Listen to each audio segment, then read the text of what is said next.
Dealing with the management and the classification of severity of COVID in children ranging from 1 month till 18 years of age. So starting with the triage. So initial screening and triage 1 at the health facility has to be done just at the entry gate. A trained personnel with a recommended PPE kit to screen the patient by recording temperature, recording SpO2, taking the history of the patient if they have come in contact with COVID-19 patient or if they have any symptom, and if patients with low saturation, that is SpO2 of less than 94%, should be immediately started on oxygen therapy in the triage area. In triage 2, the cohorting of patients is further done by the doctor. The moderate cases are shifted to the yellow-orange area where COVID-19 testing is done, if not tested earlier. If COVID-19 positive with the moderate or severe symptoms, they will be admitted to a dedicated COVID health facility. If the child tests negative for COVID-19, they are provided with non-COVID-19 essential services, and children in whom there is a strong suspicion of COVID, particularly with family member having COVID, but the test comes negative, the child should be managed in the holding area when the RT-PCR report is awaited. For patients showing severe symptoms and requiring immediate life-saving measures, emergency should be equipped with ventilator support, access to oxygen support and multi-para monitors.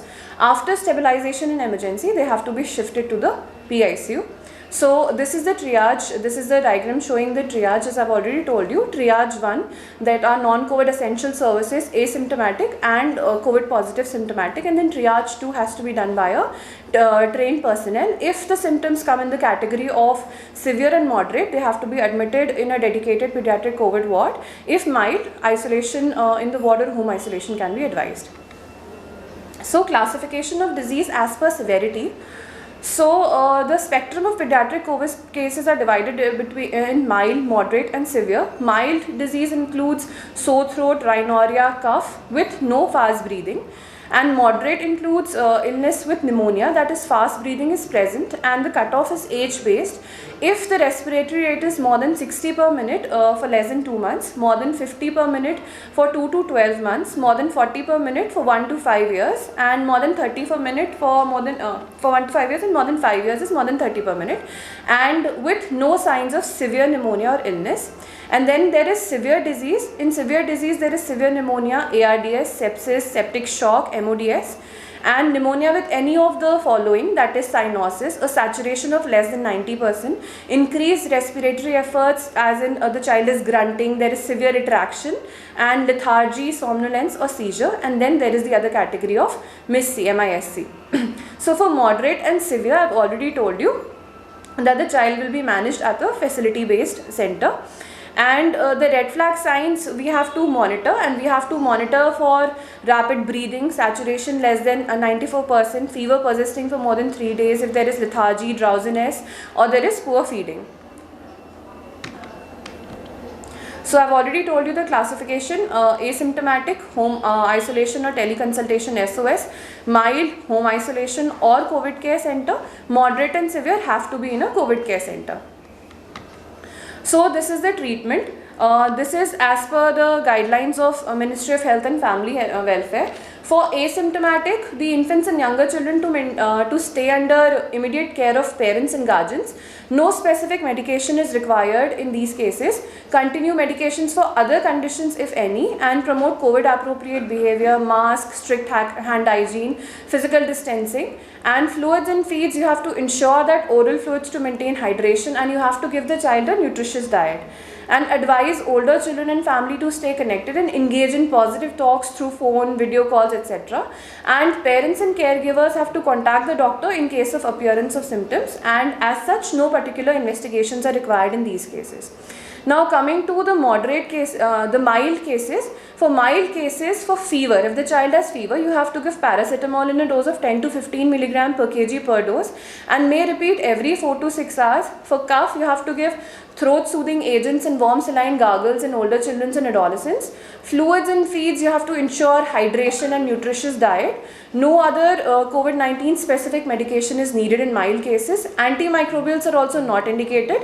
Maintain monitoring chart including counting of respiratory rate 2 to 3 times a day. Look for chest indrawing, cold extremities, urine output, oxygen saturation, fluid intake, activity level. Especially has to be done in young children. And you have to promote COVID appropriate behavior, mask, strict hand hygiene, physical distancing, and advise older children and family to stay connected and engage in positive activities.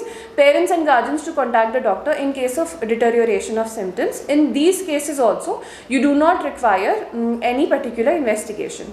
Now coming to the moderate cases. In moderate cases, you have to initiate oxygen if the saturation is less than 94%, and you have to maintain it between 94 to 96%. You have to maintain fluid and electrolyte balance. You have to encourage oral fluids, breastfeeds in infants, and initiate IV fluid therapy if oral intake is poor.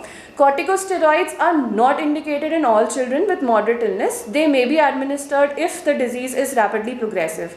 And fever with a temperature of more than 38 degrees Celsius, PCM has to be given at the dose of 10 to 15 milligram per kg per dose and can be repeated every 4 to 6 hours.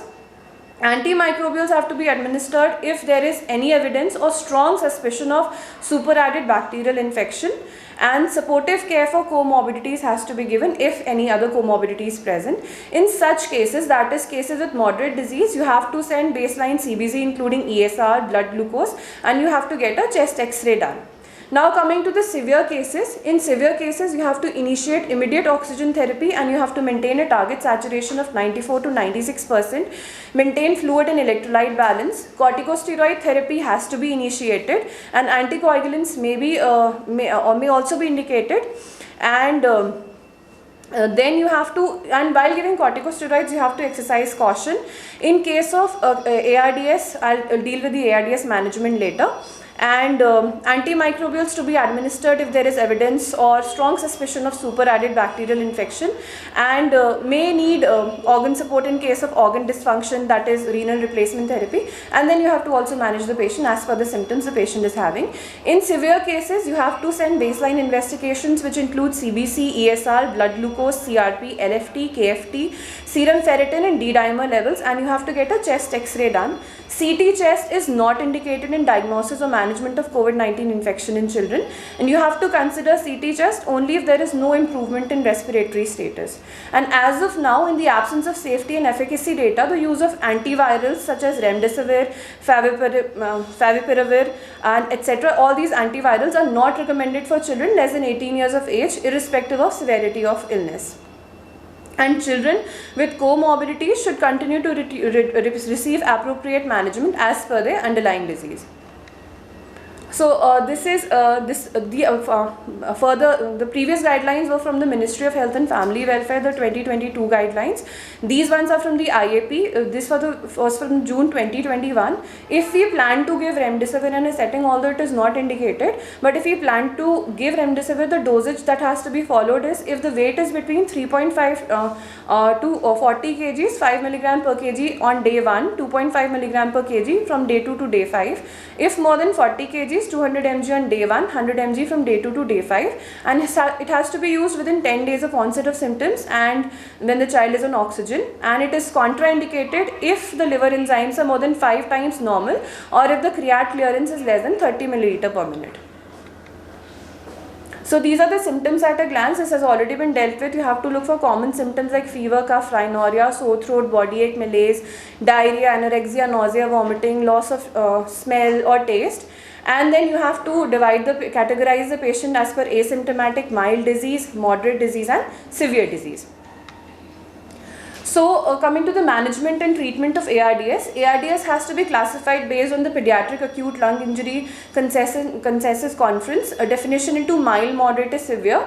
In mild ARDS, you have to give high flow nasal oxygen. It has to be started with 0.5 liter per kg per minute to begin with and increase to 2 liter per kg per minute with monitoring, or non-invasive ventilation by BiPAP or CPAP may be given. For moderate to severe ARDS, lung protective mechanical ventilation may be initiated. Low tidal volume 4 to 8 ml per kg with a plateau pressure of less than 28 to 30 centimeters of water, a mean arterial pressure of less than 18 to 20 centimeters of water, and a driving pressure of less than 15 centimeters of water.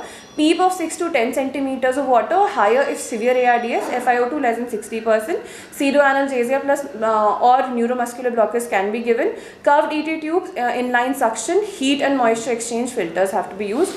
Avoid frequent disconnection of ventilatory circuit, nebulization or metered dose inhaler. Restrict fluids, calculate fluid overload percentage, keeping it to less than 10%. Prone position may be considered in hypoxic patients if they are able to tolerate it. And there has to be done daily assessment for weaning and early extubation, enteral nutrition within 24 hours, and achieve full feeds by 48 hours. And transfuse trigger HB less than 7 gram per deciliter if stable oxygenation and hemodynamics, and less than 10 gram per deciliter if there is refractory hypoxemia or shock. Management of shock will be dealt with later. Now the entity which is known as multisystem inflammatory syndrome, MIS-C in children and adolescents.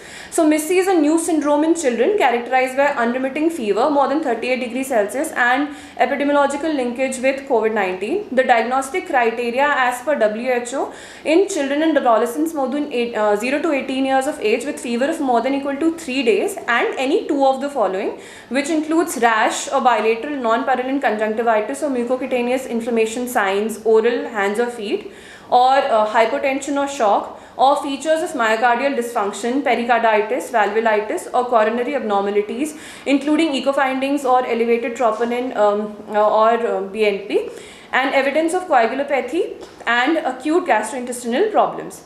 And apart from any two of these, and elevated markers of inflammation such as ESR, CRP or procalcitonin, and no other obvious microbial cause of inflammation including bacterial sepsis, staphylococcal or streptococcal shock and syndromes, and evidence of recent COVID-19 infection, RT-PCR antigen or serology positive or likely contact with patients with COVID-19.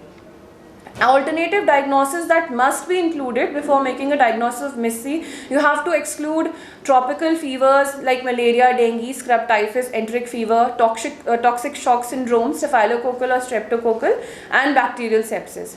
MIS-C with Kawasaki disease phenotype is characterized by fever, conjunctival redness, oropharyngeal findings such as red or cracked lips, strawberry tongue, rash, swollen or erythematous hands and feet, and cervical lymphadenopathy.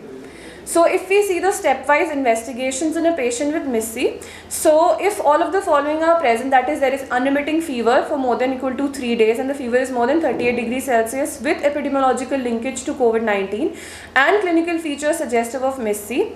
If yes, then you have to see if there is shock or life-threatening manifestations present, and if yes, then you have to go for a simultaneous tier 1 and tier 2 tests, and you have to work up for common tropical infections.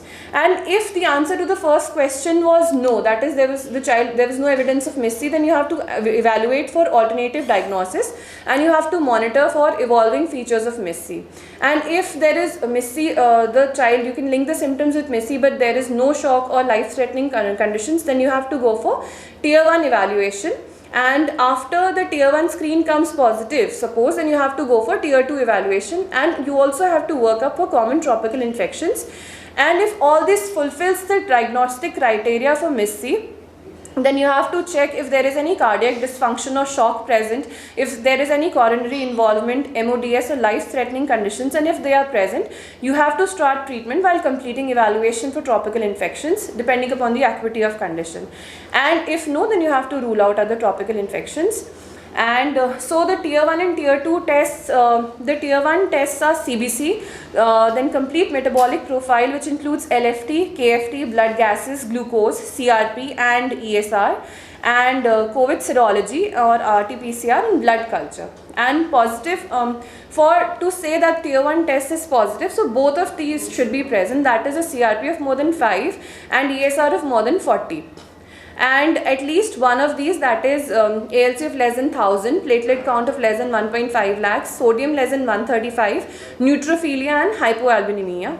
And tier 2 tests are which include cardiac tests, that is ECG, echocardiogram, BNP, troponin T, and inflammatory markers like procalcitonin, ferritin, then PT, APTT, D-dimer, fibrinogen levels, LDH, triglycerides, cytokine panel, blood smear, and COVID-19 serology. And tropical infections that have to be ruled out in each step, these include malaria, dengue, enteric fever, scrub typhus, etc. Now coming to the management of MIS-C, If the child has MIS-C with shock or multi-organ dysfunction, then you have to give IVIG, and the dose is 2 gram per kg over 12 to 16 hours, maximum of 100 grams, and IV methylprednisolone 2 milligram per kg per day, and empirical antimicrobials as per the hospital antibiogram. If symptoms persist for 48 to 72 hours of treatment, or if there is early worsening, you have to increase IV methylprednisolone to 10 milligram per kg per day, maximum of 1 gram, and you have to consult specialist and expert for biologicals. And if there is MIS-C with Kawasaki phenotype, you have to give IVIG 2 gram per kg over 12 to 16 hours, and IV methylprednisolone 1 to 2 milligram per kg per day. And if symptoms worsen or persist for 48 to 72 hours, you have to consult a specialist for biologicals. And MIS-C without shock, so you have to give IV methylprednisolone 1 to 2 milligram per kg per day, and if symptoms persist or there is worsening, you have to treat as per the phenotype to which the evolution occurs. And then you have to give appropriate supportive care, preferably in ICU, for treatment for cardiac dysfunction, coronary involvement, shock, or multi-organ dysfunction. IVIG has to be given slower, up to 48 hours in children with cardiac failure or fluid overload. You have to taper steroids over 2 to 3 weeks with clinical and CRP monitoring. And aspirin, that is 3 to 5 milligram per kg per day, and a maximum of 75 milligram per day in all children for 4 to 6 weeks with platelet count more than 80,000 for at least 4 to 6 weeks or longer for those with coronary aneurysms. And low molecular weight heparin, enoxaparin 1 milligram per kg per dose twice daily subcutaneously in more than 2 months, 0.75 milligram per kg per dose in less than 2 months. And if patient has thrombosis or giant aneurysm and absolute coronary diameter of more than equal to 8 millimeters or Z score of more than equal to 10, or left ventricular ejection fraction less than 30%. And then for children with cardiac involvement, repeat ECG 48 hourly and repeat echo at 7 to 14 days and between 4 to 6 weeks and after 1 year if initial echo was abnormal. So while managing children, there is a suggested proforma that can be done timely. You can mention the times, the comorbid conditions, the drugs that have been administered, and the symptoms which are present in the child. Then the antimicrobial use guide. COVID-19 is a viral infection, and antimicrobials have no role in the management of uncomplicated COVID-19 cases. Asymptomatic in mild cases, it is not recommended, whereas in moderate and severe cases, they should not be prescribed unless there is a clinical suspicion of superadded bacterial infection. In case of septic shock, empirical antimicrobials are frequently added to cover all likely pathogens which are based on clinical judgment, patient host factors, local epidemiology, and antibacterial policy of the hospital. Now coming to the use of steroids. Steroids are not indicated and are harmful in asymptomatic and mild cases of COVID-19. They are indicated only in severe and critically ill COVID-19 patients, and they have to be given under strict supervision. Steroids should be used at the right time, right dose, and for the right duration. Indications and recommended dose of steroids, and may be used in rapidly progressive, moderate, and all severe cases, is dexamethasone 0.15 milligram per kg, maximum dose of 6 milligram once a day, or methylprednisolone 0.75 milligram per kg, maximum dose of 30 milligram once a day. You have to continue for 5 to 7 days and taper up to 14 days depending on clinical assessment or daily basis. Avoid steroids in first 3 to 5 days since onset of symptoms, as it prolongs viral shedding. Coming to anticoagulants, they are not routinely indicated. All hospitalized children should be monitored for thrombosis on suspicion, confirmed by appropriate investigations, and start on low molecular weight heparin in therapeutic doses for a period of 12 weeks with monitoring. And you have to check for predisposing factors for development of thrombosis, that is, if there is a personal history of venous thrombotic events, family history of first degree relative with such events, presence of central venous lines, decreased mobility from baseline, burns, active malignancy, estrogen therapy, flare of inflammatory disease, morbid obesity, severe dehydration, recent surgery or trauma. And prophylactic anticoagulant is indicated in following circumstances: when there is a strong personal or family history of thrombotic events, an indwelling central venous line, or 2 or more additional risk factors, or 4 or more additional risk factors. The decision to administer prophylactic anticoagulant must be balanced with the child's bleeding risk and children who are already on anticoagulation therapy may continue same unless they develop active bleeding. So dose of low molecular weight heparin, enoxaparin, if indicated in severe diseases, is prophylactic dose of 0.5 milligram per kg twice daily till child is discharged from hospital, and a therapeutic dose of 1 milligram per kg twice daily. Thank you so much.